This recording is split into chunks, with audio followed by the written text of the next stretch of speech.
Ladies and gentlemen, boys and girls, children of all ages, folks, we are here. We are back for another Always Almost There Day After Show live. We're out here in Colorado. The Jive Goose is on the pod today, sporting a big fat egg from last night. Mr. 4000, he didn't want to go any further, I guess. Yeah, 4001 feels pretty good. So 4001, yeah. Gonna hold for a while. You're gonna stick there. How's everybody doing today? I'm fantastic. Money. I love Colorado. No kidding. That's why you don't leave. The guy. Man. We had a How are you, Neil? I slept all night last night. I slept through the whole entire show. Yeah. Woke up this morning and listened to the show. No, Neil texted me. We got back after the show and we were hanging out. And Neil texted me at like 1 a.m. Mountain Time. He was like, "I pulled the Vickers." Yeah, I did. And I listened to the Wisteria and the Jive Lee right when I woke up. Yeah. Because we can now do that because we have soundboards. So this is an amazing thing. For the amazing turnaround. They're coming out quickly. We do have a question from the chat here. No pickleball today, B? We were just talking about that. No, there was. We didn't go. Yeah, we didn't go as hard as yesterday. Yesterday Not was as big a session. Yesterday was a good 4 hours, and it was about 95 degrees. So that was the big one for the weekend. But yeah, we'll bring that back around in a little bit. Perfect. Yeah. Well, let's talk about the show here. Let's dive in. Hold on. Yeah. What? Let's talk about pre-show. Well, I was getting there. I was going to say, let's go pre-show. Okay. D and I, we had a nice little crew on lot. Drove down with Haps, Brian and Marinda. We had a great crew. Garrett, Brian Brinkman. We had Legs came over. Legs came over for a bit. We had an amazing little hang there. We missed you there, B. Hopefully you can join us today. I didn't know Legs was going to be there, or I might have come down. Right. What was your pre-show like yesterday? So I did a little small pre-show with John from Legal Services. Shout out.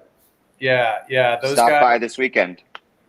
Yeah. I hope everybody stops by and tell them you're in town for the shows.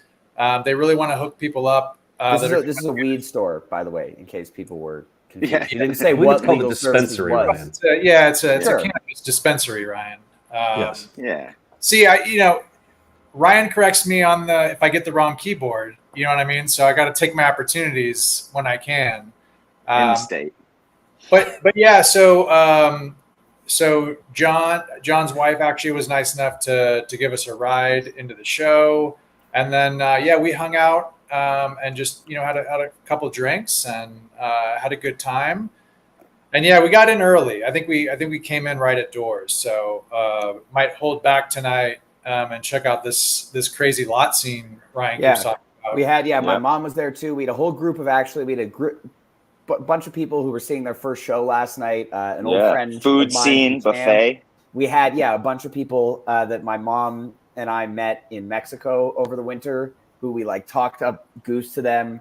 And they were like, "Yeah, we'll be in Colorado in June." It was like, "Great, come to the show!" And so we had them, and D was taking advantage of the spread. You're not one to pass up an opportunity like that. Cherries, pineapples, guac. I mean, turkey wraps, turkey clubs. Talk about a pre-show delight. Yeah, it was good. Vibes were high going in. Couple delis. We were in business. Yeah, we were. And we got to our seat. We were the three of us were in section 103. Kev, who is at the show. I ran into him in the bathroom during Seekers. He's spending the shows with family, which was great. We're missing him. We miss Kev. Hashtag we miss Kev. I mean, it's just not the same. It's not the same. No. There's only one really tall guy with gray hair, and it's weird. So the sad part about all this is that you can't really go over into his section even though he's in one. We're both in the 100s. They're kind of they're really picky about which aisle you go down. Yeah, which is very interesting. Yeah, so we couldn't really even get over there to say hi because I'd really like to, and we will today. Yeah, we will dance it up with Kevin. Yeah, got to say hi to Kev, and got to say hi to his family in town again. I don't think I've seen them since the Sculpture Park shows. big fans, Kev's whole family. And yeah, so just one more little pickleball, one more. This is it. So actually, we ran into kind of as planned. One of my good buddies, Mark, pickleball friend from Denver, who I met at Salida when he was down to get in some games. He's a Dead fan. I've always got music down at the courts. So I introduced him to Goose, and he's a huge fan. Last night was his first show. He was super stoked. And then shout out also to his friend Jill from Estes Park. She also loved it. Not her first show. I didn't know we had Haps on for all these shout outs today. I thought that was the intern's job. Yeah. Shout out. Shall we talk about the music a little bit? No, he's shouting let's it talk out. about the show. Yeah. That's the end of the shout out. Just it's really good to to see people like that and to hear from them how much of a good time they had and how much they enjoyed the music and the atmosphere and the people and the energy and all those things. You know what I mean? And that's really awesome. You know what I mean? Maybe Mark never is at the show last night if he's not down at the courts in Salida. It all comes back to pickleball. Pickleball is what keeps our community afloat. It's a beautiful thing, you know what I mean? I love hearing from people like that. And John, by the way, also loved the show. Best Goose show ever, he said. Nice. So, Well, I mean, it was in Colorado after all. Yeah. I mean, let's be honest. Well, but Colorado attendance bias isn't a thing, Neil. We've been over this. This is not real. So please, keep the accusations to a minimum. Before we dive into the music, I guess let's talk about how many people were there because especially because of how easy tickets were. You can't really give tickets away even for these shows, which is crazy. Big venue, 17K capacity, but it felt full last night in a lot of places. We had a lot of space in our row, which was nice, but it didn't feel empty. I would guess probably over 10K in the venue. Some people were saying probably closer to 12 or 13 at first glance, but yeah. I know D thought our row got a little crowded at times. He did. There was with my guy. We only had like 6 seats for the 3 of us at one point, so there was we had to. I like to dance, as we know. He had to get us more room and then leave. Shout out to my guy. Shout out. All right, let's talk about this show. We start off the first set. Hot Love and the Lazy Poet, The Whales, No California.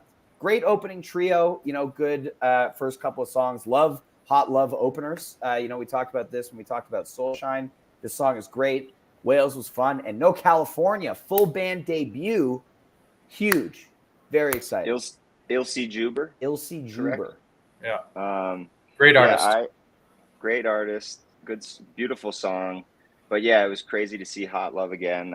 Third time for me. Oh yeah. Probably a handful of us that have seen a handful of us that have seen it 3 times already. But I know we talked about this, after the summer camp show, Soulshine. Sorry, that was going to be a song that we would see. Neil called it, right? He said every 3-4 shows, but like I felt the same too. It's like it's an easy song, good hit, going to be a Visudo track that they can run through. Fits into like if you start a show with a Turb, if you do that, like. It's in those mix of songs, and it's good energy. It's fun, really good sing along. Like it got everybody going, and it's fun to see people already grooving out to it. After it's only been played a handful of times. The Whales was good. We caught that right away. Thought it sounded good, very good with Cotter on there, and then No California was really really pretty and cool. So I liked it. Good opening trio, kind of settling in right. That's what I felt. You're kind of like getting the crowd, getting it going. It's still 7:50 they started, so it's very much light, obviously, and sun setting. But so you're still kind of working in that dusky time. But it was great. I liked it. Good opening trio. I mean, Hot Love. It's just the song of the summer. I called it, and it's just going to keep coming. It's coming and coming, and so get used to Hot Love. I love it. If you see a bunch of shows on this, you're going to see, or a bunch of shows on this tour, you're going to see a bunch of Hot Loves. But it's a killer opener too. I love it, man. It's great. Yeah. Get a little drum solo, little bass solo. Yeah. Little piano solo, little guitar solo. Everyone gets a piece. Yeah. And the drums too. I've sort of noticed. Like, sorry, one more tangent. But each of the runs, right? We got Cap, Flow Down, Soul Shine, Hot Love. Then we had All I Need in St. Louis. Then we had Hot Love again. But all of these songs feature little drum breaks. So, right, it's something for Cotter already to get in there. Or Flow Down, of course, is a very drum-oriented song. So it's allowing him, I think, in these first few shows with people seeing him for the first time, and they're like, damn, all right, it gets focus on him right away, which is fun. B, you got thoughts? Right. I mean, I'll just throw this out there. I really like No California. I was really happy to see that because it sounded really cool when Arevalo did it. So yeah, super psyched to see that. Nice addition to the new cover backlog. Yeah. Right. We get some old covers, but I think we're going to keep getting new ones too. So I think this is a really good addition. Super psyched to see that. Absolutely. Translated well to the full band too. And then we move into my personal highlight of the show, Jive 1 Lee, longest Jive Lee ever, clocking in at just under 22 minutes. First one to cross the 20-minute mark. Very exciting. Let's throw it to you, B. Talk about this Lee. We were vibing.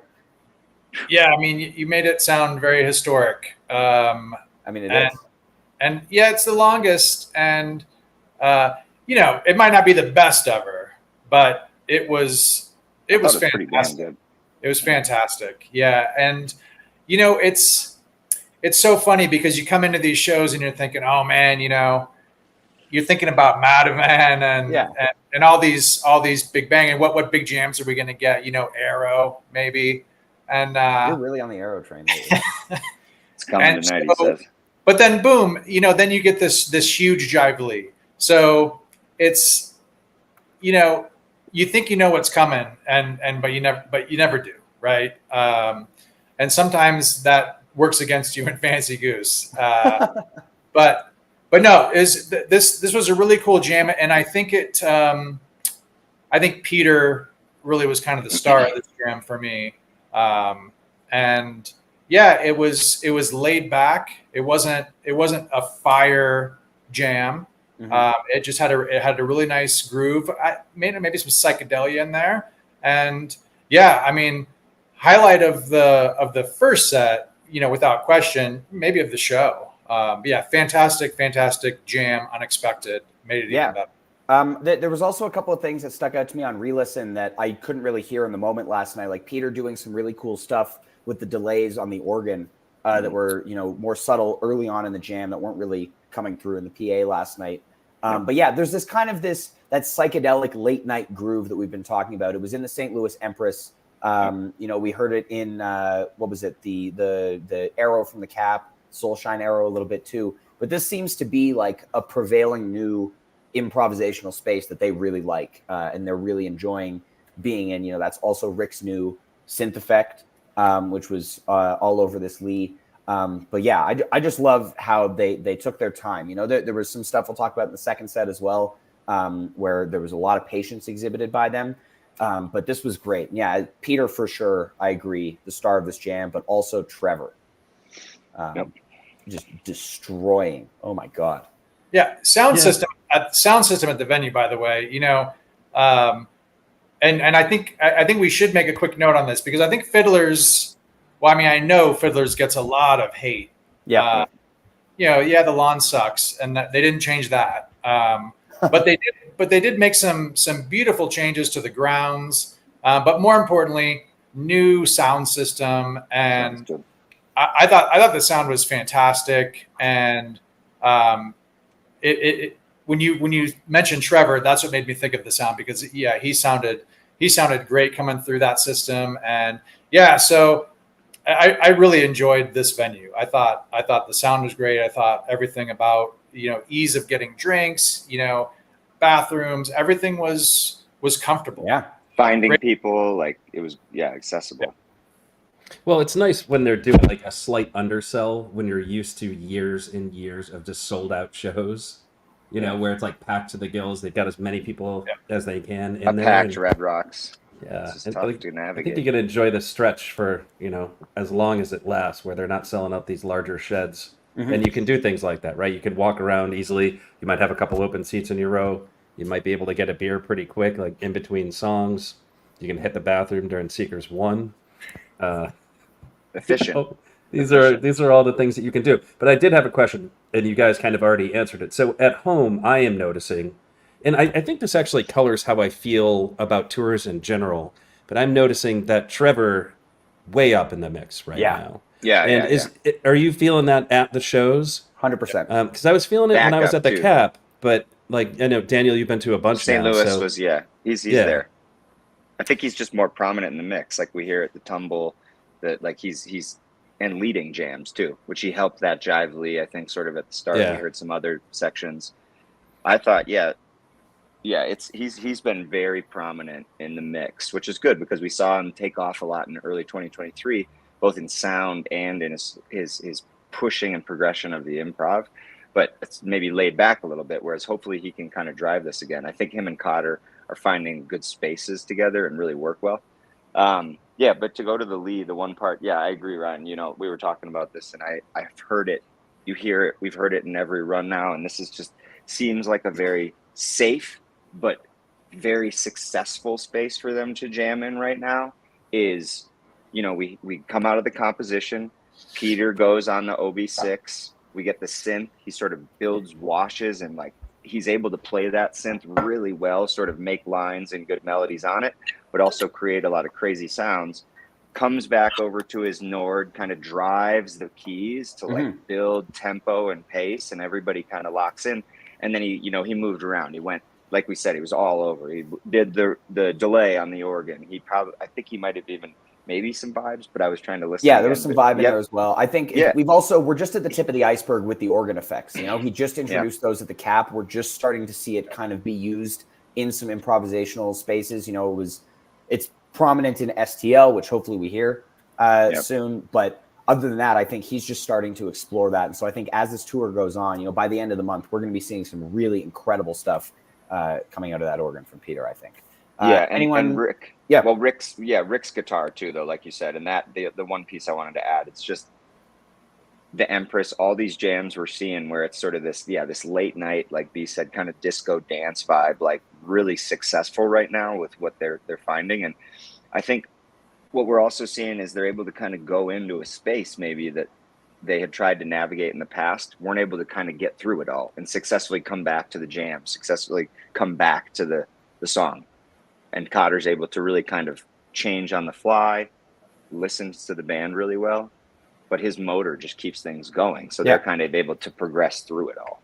Absolutely. Then from Lee, we get a nice little late first set Seekers, and then Animal. That was pretty funny. You know, I went to the bathroom. My mom took a video of me walking to the bathroom, and then I walked by Haps, and them in their box, and there was like another video. Was like, he had it ready. He was like, he knew I was coming. Like Naveed texted me, like, how's the bathroom? And then I'm like washing my hands and I'm about to walk out, and Kev walks in. I'm like, oh, fancy meeting you here.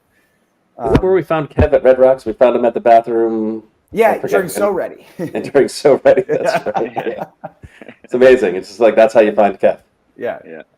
He went and got a show dog those times too. I hung back for the Seekers. So you got it. Yeah, you said something about the Colorado Breathe It In line. It's like another song where they mentioned Colorado. Lisa and I held it down while you guys all left. It's kind of disrespectful, I thought, but actually, I mean, and let me say, I mean, we talk about placement and things like that, so we don't really need to mention it, but. I mean, look, and we say this too, and all jokes aside, Seekers 2 was fire. I mean, you said GOAT. Well, I mean, that's probabbe jokingly because there might not be Seekers 2. Yeah, maybe there is probably subtle differences, but I mean, it was really good. It was a really hot jam. So, and it always is. Seekers 2 delivers. So, yeah. Absolutely. And then Animal same thing. Closed the set. Seekers was good. Yeah, like 14 minutes of Animal. It's like the new hot tea. You just get 14 minutes and you don't even realize. I was saying this morning, if they'd played Animal for 10 minutes, we would have had time for all of SOS in the encore. Well, that's not necessarily true. They would have just taken 5 more minutes break at set break. That's also possible, but I can dream. Okay. Yeah. I I think there's a case. Sorry, D. I think there's a case for what you said, though, Ryan. I think that, I hate to be critical, and it's just an opinion, but you hate to be critical. That's true. I kind of felt like maybe the animal, I don't know. Does it need to go that long? I mean, I kind of felt like the jam just kind of went along, and wasn't really taking any turns. It was just kind of hanging out. It's a good jam, but yeah, to your point, I mean, knock that out in 10 minutes.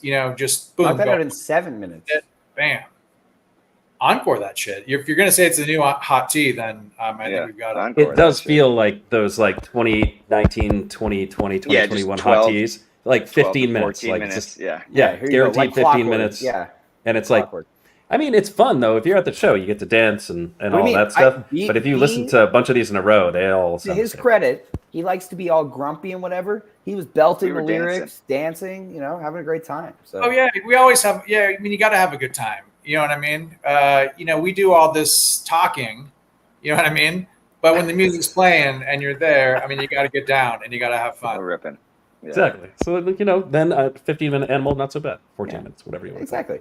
Then we had nice, on the money 30-minute set break. Good set break. Really nice and comfortable. Time management, from them, especially given even a year ago, seeing a 7:30 showtime with 11:15 curfew, that may have resulted in a 60-minute set 2 with a non-core, right? And so really amazing to see that they're, kind of getting their shit together, whether that's the band, whether that's SK really laying down. I was going to say, it's early tour, man. SK has some grip right now. We'll see how shit goes, another, 5 or 6 or 7 By the time we get to, Portland, Forest Hills, and Westville, it might be a different story when the, with an early curfews, but 10 p.m. Yeah, sorry. Yeah, and set break, maybe. And the band's, I kind of feel like the band's fired up right now, you know what I mean? And they're feeling good, and very excited. Maybe they're ready to get back out there, you know what I mean? Maybe let's fucking go, you know what I mean? Let's not sit around.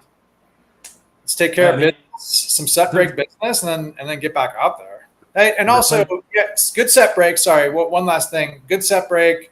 Shout out to Brinkman. I hadn't seen him in a bit, so that was really nice to catch up with him for a few minutes. And boom, yeah. When set break comes back and you're kind of still socializing and having a good time, I mean, then that is a good set break. Yeah, yep. We made it back. We made it back to the seat just as Wisteria started. Heard it right away. Yeah, very excited. For the Wisteria second set opener, and wow, what a jam! Pretty efficient. 17 minutes or so, dual guitar bliss. It was just gorgeous. That's all I have to say about it. Just a build, one lane. We're just gonna soar, and it was amazing. Yeah. This is that early 2022 kind of dual guitar interplay that we love so much. Peter was crushing it. Yeah. Peter. Yeah. He was channeling the edge, in this jam. So I was listening to this. I was like, this is fucking you too. What the hell is going on? It's so weird. But he kind of did have that vibe in this one where he just was subtly in the background with some kind of repeating, looping kind of phrases that were amazing. It sounded really, really good. Yeah, beautiful. I liked it a lot. I think I liked it a little bit more than the Cap version, which was cool, and we all wanted to get it Wisteria. But yeah, that was just it came to be a theme for the second set too, as we see. Very blissy, major, and a lot of Rick. So but like Neil said, I mean, I thought I was just mesmerized by Peter throughout that. Sort of would build some layers and then kind of get some chords going and notes, and it was he was just sort of washing the sound through for everybody, and he creates some great dissonance like that. His style, his sound, what he likes out of his guitar, and sort of absolutely very, very happy. And then we get Feel It Now, straight up dance party, vibing. Great, love this song mid set too. Love seeing that reworked intro. But I mean, this crushed. People were. I got to say, the crowd last night. People were energetic. People were dancing, getting down. It was amazing. Looking up, especially after seeing on the stream, it felt like the St. Louis crowd was a little bit more tame. Wasn't dancing as hard. Watching the people in that pit last night, jumping up and down, pretty much the entire show was awesome. It's Colorado, you know what I mean? People aren't fucking around. coming to see. The air is light up here. Yeah. Yeah, Feel It Now. I mean, look, yeah, like you said, it was a dance party, and yeah, I think, and the whole place, I think, was feeling it, and yeah, I feel like we had a really good people all around us too. You know, made some new friends, and San Diego crew. Was it Feel It Now or Hunger Sight when we expanded our dancing room? Probably Feel It Now. Probably Feel It Now. Yeah, Feel It Now. Yeah. I think some people had to leave early. You know, so we took advantage. Yeah, Robin, cheers. Good to meet her. Yeah. I dug this Feel It Now. What I'm psyched about is that Feel It Now is now back. I think. Yes. I think it's fair to say that they've done whatever they were working on, and we now get this back in the regular rotation. Because at the end of 2023, this was not in the regular rotation. It's actually kind of frustrating. We were talking about it back then, like, where the hell is this song? It's too good to just be sitting on the shelf. And here it is. 15 it's shows, back. yeah. And it felt shorter last night. Was I crazy about that? Like track time, I think was around 11 minutes. I think it's about normal. I think that's pretty normal. Usually clocks in around 9 to 11. As far as Feel It Now goes. Okay. Yeah, it was. I felt it was a little longer, actually. Even like we were saying, it seems like hopefully now that they've gotten comfortable with it, reworked the intro, like where they're sounding together. They could push, you know, that's the thing. It sort of seems like the song, it's got these constructed jam spaces, but are very like, you know, rigid more or less in those confines. But yeah, there's just moments, maybe B and I were saying last night, like there was a spot right before he came back into the peak for the outro, you know, like maybe push some areas for the band to push it, but we'll see if, you know, it ever kind of goes. At the same time, it's okay to have a little 10-minute groover that just gets everybody rocking. So, and connects the set really well. That's like a good connecting song, kind of like we saw with Creatures in St. Louis, like dancey second song, second set, kind of keep the momentum moving. Yeah, and then we saw where it led to. Yeah, we move into Hunger Sight here. You know, Rick taking a little bit of extra time in that opening guitar solo than he normally does, which was great. But yeah, I thought this jam was really good. You know, I thought it was like an exercise in the band, like just kind of building again one motif. This one was more, you know, within the confines of Hunger Sight. And we kind of saw this kind of jam last year, especially in the early part of 2023 with this song, where, you know, they're driving through for 17, 18 minutes, you know, just in this hard charging peak. But this one was just like a more patient version of that. You know, it felt like Rick was especially hanging back for a lot instead of going full force into a solo, which was cool. But yeah, I think, you know, we talked about this.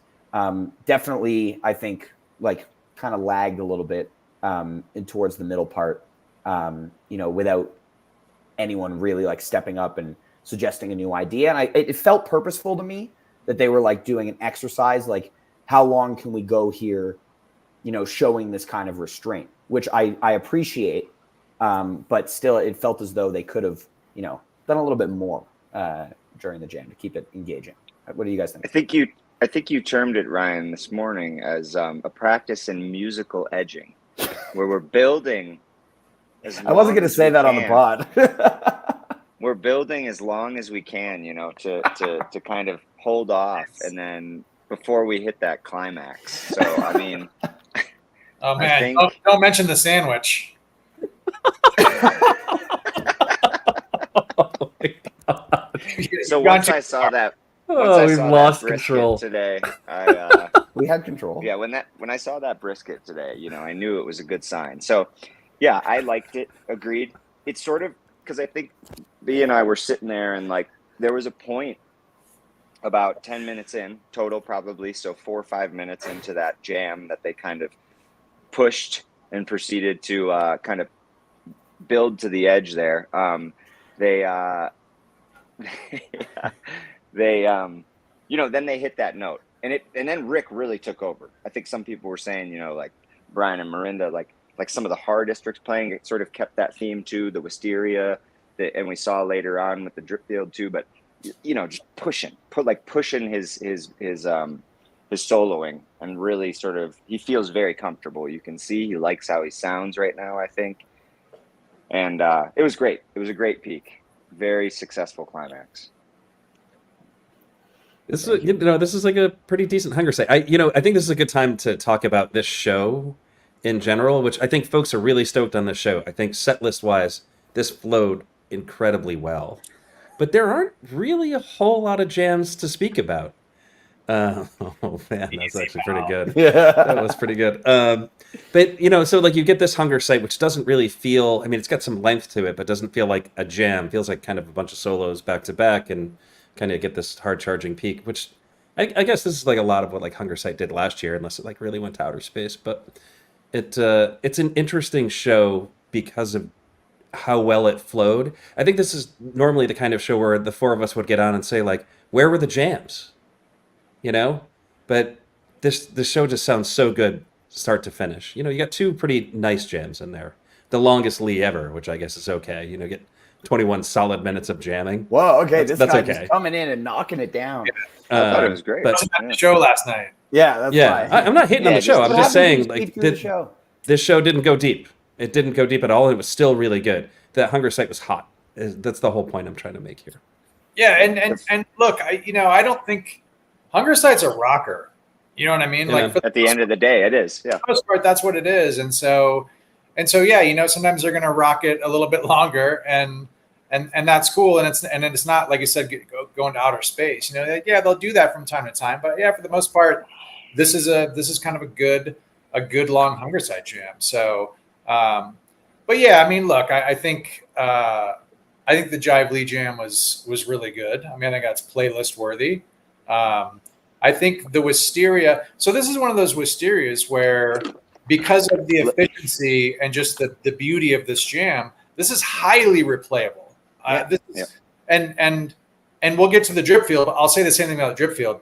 Highly replayable version that with just good, kind of gorgeous playing and blissfulness, and that stuff is. Sometimes you find that in longer jams, and sometimes you go through a 25-minute jam for those few minutes of that, and sometimes it takes a while to get there. You got to listen through it, but these jams are really good from a re-listenable kind of perspective, because you throw them on, great songs, and then great jams front to back in a don't overstay their welcome. Efficient manner. Yep.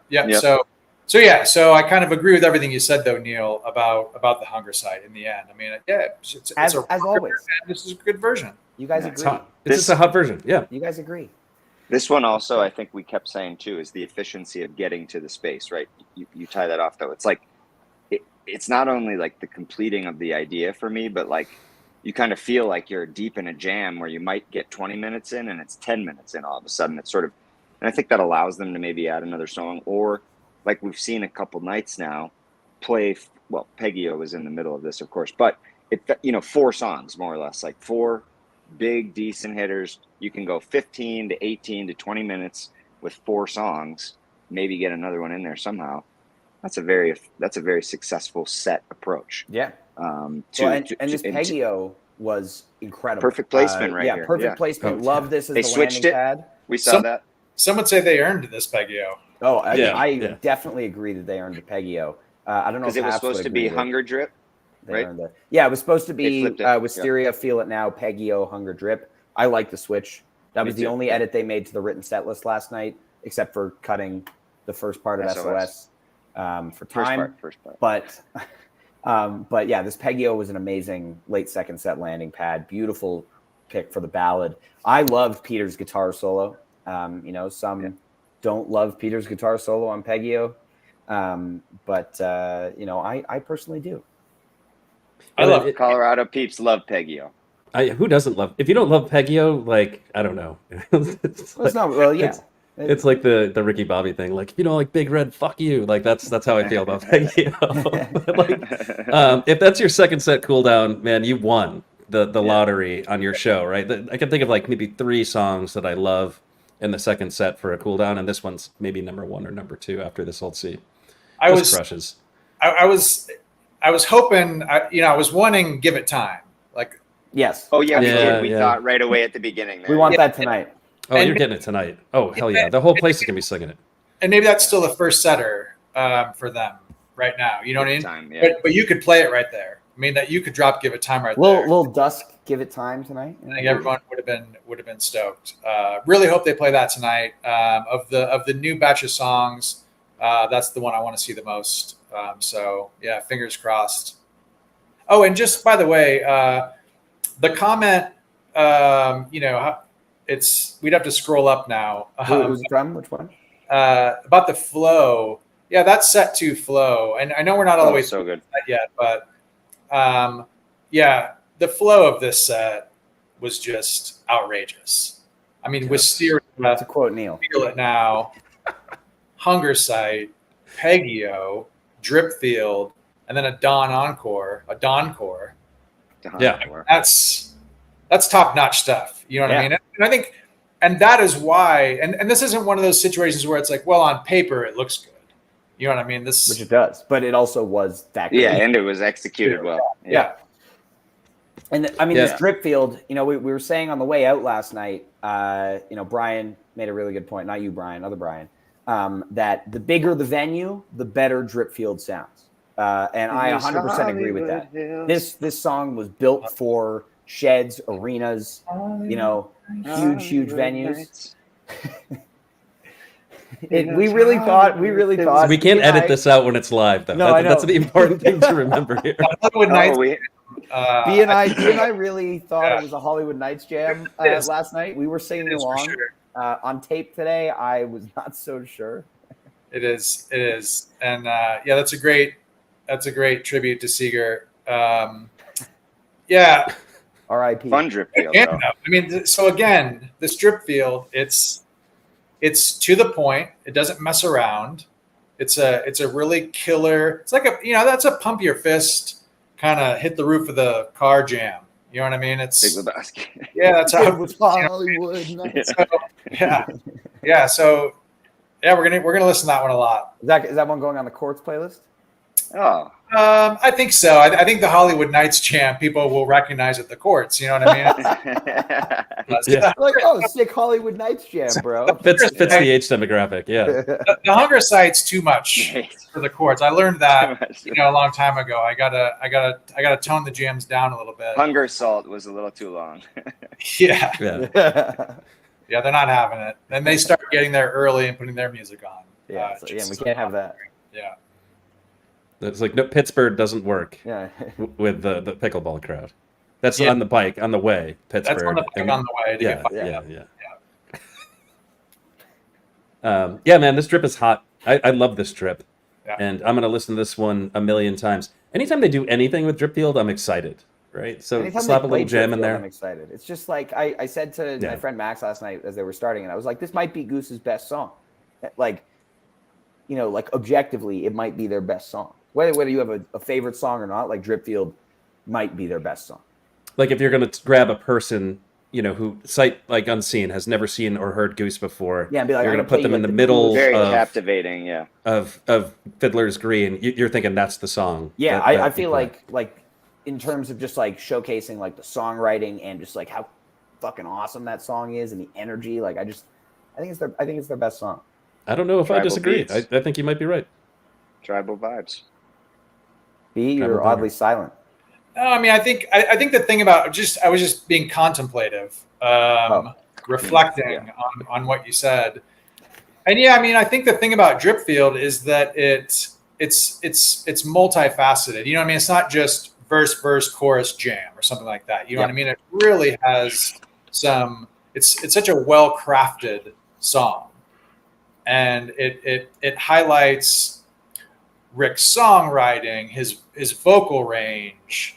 I kind of feel like the whole band, the drums, everything it's a unique song. It's and so maybe in some ways you could say it's the best song. That's a hard call to make, but it's a subjective experience. Yeah, it's one of the most unique, awesome songs. Yeah, fair enough. Yeah, another chills. No, that's true. Another Blissy section too. I just felt that was, once again, I said the theme, but it was really good. Well, perfect way to end the set. Didn't really expect it. We thought maybe, especially with Peggy-O coming after Hunger Sight, and I remember sort of saying to you, B, about, man, not sure if they're going to do Drip. They did Born, in St. Louis, then they do Drip here, then they do Hunger Site, then maybe Drip tomorrow, or even, could have saved it for Omaha or Kansas City randomly, which is good. They can push out songs now, which is fun. So they don't have to batch them all together. They know they have a backlog of Drip fields that they owe Colorado after not playing it at Red Rocks in 2020. True. Yeah, that's fair. They're still, making up for it. Yeah. Apologies. And no more shows this year, too. So, B had to get one. I'm calling bullshit on that. Bullshit. All right, no you heard it here first, folks. You heard it here first. All right, Neil, when they announced Red Rocks in mid-November. Yeah. Playing in a pile of snow. Let's talk about the encore song. Yes. Let's do it. Really? Most of SOS. Part 2. No, you know what? Dawn is not a song. Dawn is a part of SOS. When they play it separately, it gets noted as Dawn. Which is it's being noted as a song. It's part of SOS. If it was its own song, on every single time they played SOS, you would see SOS Dawn on the set list, but you don't. Therefore, it's not its own song. That's true. Oh man, you can't really argue with facts. Well, I mean, the funny thing about all of this is just how wound up you get. It doesn't take much, just a nudge, and I know, just watch you go. But I mean, it was the whole drive home last night. It is a song. Bundle of Joy is part of Fluffhead, right? It has been tracked separately before, so folks can call that a song. Separate.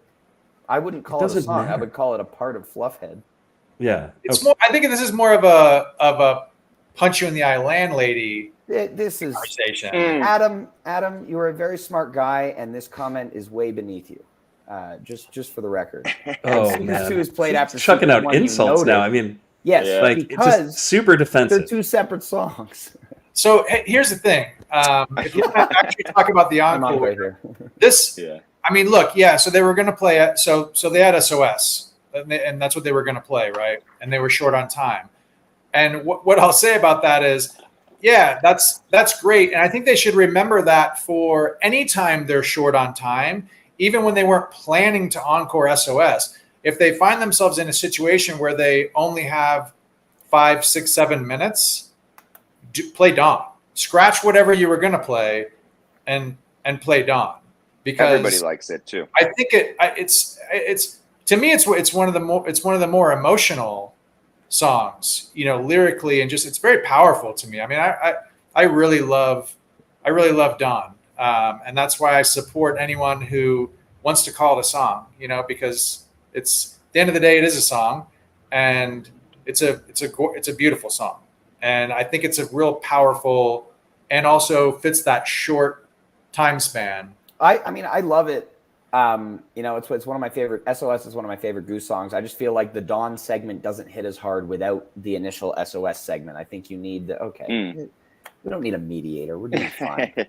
We're enjoying the hell out of it. Yeah, I'm enjoying the hell out of this. We're having a great time. What the hell are we talking about? But I love it, despite the fact that they had to skip Peter's organ solo for time last night. A little bit sad about that. But I'll say this: we often question encore choices, just set list choices in general. But this one, I think they actually really nailed it. The whole show. I can think of very few songs where, in their catalog, that I'd say that would have slid in a lot better right there. Yeah. I honestly, going into the encore, looking at it, I was like, okay, they have 10 minutes. What are they going to do here? We could have gotten a Silver Rising, could have thrown in a T. We thought 726. 726, they also haven't played in a while. Yeah. Yep. Without Cotter, so. Yeah, with Cotter. Yeah, they could have done any number of things. But this was got a lot on the table for tonight too. Yeah, big jams tonight. Yeah, big jams. B rolling over his picks, hoping for maybe that arrow for B. Hey, I did. I made a couple tweaks. You did, okay. Yeah. I think I probably kept 6 out of the 8. So yeah, we'll see. We'll see what happens. I'm really excited. And full bangers on your 8B. I think it's definitely Saturday night. You know what I mean? It's Saturday night in Colorado. I think last night they were warming up to this new venue and played a great show. So I mean, I think that just bodes that much that well for tonight. I mean, I really have high hopes, and surely they'll deliver. No question. Huge bangers on the board right now. Yeah. Got like Natavon Drive, Pancakes. Colorado's due for a Hero, Pancakes. Yeah. Yeah. It's all, and I think too, like you said, I mean, I saw it in St. Louis being there. We saw it, obviously the first night of Cap was absurd, right? But like you get, there's a lot of an emotional sort of releasing of emotional energy and stuff that first night in a 2-3 night run. Just kind of navigating that space, and they've even said it, right, where they kind of get a little bit more comfortable. The everybody's worked out the sound, in terms of the PA, and Getty feels good, Loomis feels good, they all feel good. Sam has mixed things, and then the band too. So I think we're in for a heater tonight. I mean, we saw Red Rocks night 2 last year. It's just, I think it's about to slam. B, are you ready for that 25-minute delta tonight? No, D. So yeah, I always love making that point. Night 2 of the 2-night run. You know what I mean? Good night's sleep. In the same place, no travel. They're probably at the Four Seasons nowadays, and you adjust it to the altitude. Even though it's kind of their second home, coming from the Midwest, you know what I mean? You got to adjust a little bit. Flatlanders. You know what I mean? Takes a day. So yeah, all signs point to heater. Absolute heater. It's gonna be fun. Yeah, and shout out to Getty. This is his first time getting to use the big rig, or the new bigger rig stage. on a bigger stage. He had it at the Cap, he had it in St. Louis, which were both kind of smaller rooms, but it looked amazing. There was some nice fog or smoke in the air later in the show, so like the beams of light were really shooting out into the crowd. Really looked amazing. D and I ran into him briefly after the show on our way out, and just had the opportunity to be like, looks amazing out there. Nice multitask on his part, watching golf while lighting the show, which was great. Go ahead. Like, you guys might not have noticed this, but it showed up really loud on the boards, especially in Dripfield. But whatever smoke machines they have, and like Adam, friend of the pod, pointed this out early on. Supercharged. Just how damn loud they are. And I said somewhere along the way at the Cap, where I was like, well, maybe it's because it's at the Cap and it's like a really small stage, and they had to put the mics near the smoke machines. Yeah, tiny. Nope. Fiddler's Green, louder than ever. They have an input channel in the board mix for the smoke machine. Getty is officially part of the band now. He's making music out there. I mean, it's so damn loud. And I wonder if they're aware of this. I mean, Peter has to hear this when he kind of does the mix, but I don't know. It's surprising how loud it is. It's not good. It's not. Let me subtle, Neil. No. Maybe everybody knows this and it's obvious, but is what we're seeing on the big screens at the show, is that I know it's not going to be the stream. I'm pretty sure it is. So that's it is. I don't imagine that they have a second person directing the video. I'm sure the coach is directing and it goes to the screens and then it goes to Nugs. Yeah. Okay, that makes sense. But here's where what I wanted to say about this real quick. So a lot of the people at the show maybe aren't like regular couch tour people. You know what I mean? And who was the star of the big screen? Oh, no, it was Jeff. Jeff. It was Jeff's night. He was loving it. It's just hilarious. I mean, so he doesn't give a fuck. You know what I mean? Like, he just flipped off the cameraman. But there was some just classic moments of him really getting into his shaker. Hunger Sight, it was a good. Just having a great time. playing the cymbals. Yeah. Star of the big screen. We had a nice, camera was on him, flipped us the bird at one point. Classic Jeb antics. You love to see it. It was good. Here you go. We got an audience. I swear to God, it's like a scene out of an 80s movie. This is so good. It's so good.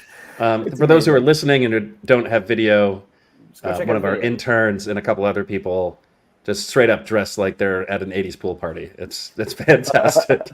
Interns. Anyway, if you guys don't have anything else to add on this show, we can wrap up. Oh, you do? Okay. Yes. Yeah. Stoked for tonight. Is it about pickleball? Yeah. Closing thoughts. We missed Kev, and we mentioned that. I mean, but we also miss you out here, Neil. I mean, we do. It's not the same. yeah, this was a golden opportunity to get everyone together, and I know life gets in the way. It makes it hard for me to get to a lot of shows. But yeah, definitely miss having you out here. So until next Maybe next time. Goose loves to play Colorado when it's the most inconvenient day possible for me. Some are saying this is it for the year. Some are saying. Shit, I don't believe it. They're playing more shows in Colorado. When they announced Ball Arena for Goose Miss, that's when they play there. I mean, 4 nights at the Mission. I have no inside information, please. by the way. I just want to be clear about that. It's just none of us have any idea. I just don't believe them when they say we're not coming back to Colorado. Get us back to I think the that's a Mission, ploy to please. sell tickets, where it's just like, oh shoot, they're not coming back this year. We get them 7 or 8 times a year. We gotta go tonight. But I think they'll be Tonight back. they're gonna retweet the last time in Colorado for today's tickets. Yeah, exactly. All right. Well, everybody, thank you so much for tuning into today's Day After show. We will see you tomorrow. We're going to be joined by our good friend Brian Brinkman to talk about tonight's show. Tomorrow's pod will be at 4:30 Eastern, not 3:30, due to some travel times, just so we can be here. Yes. Oh, will you throw up the board and communications comment? I agree. This was a fire episode, and I thought. Yeah. Oh, the episode. That's what she was talking about. Great. The energy was amazing. No, I fully agree. Yeah. True. Conspiracy meal. Conspiracy. All right. Yes. Thank you, everybody, for tuning into this Day After show. Have a great time tonight. Obviously, if you're at the show tonight and you see us, please say hi. Please say hi. As always. And B&D, I'll see you guys in a few hours All right. down there. Thanks, everybody.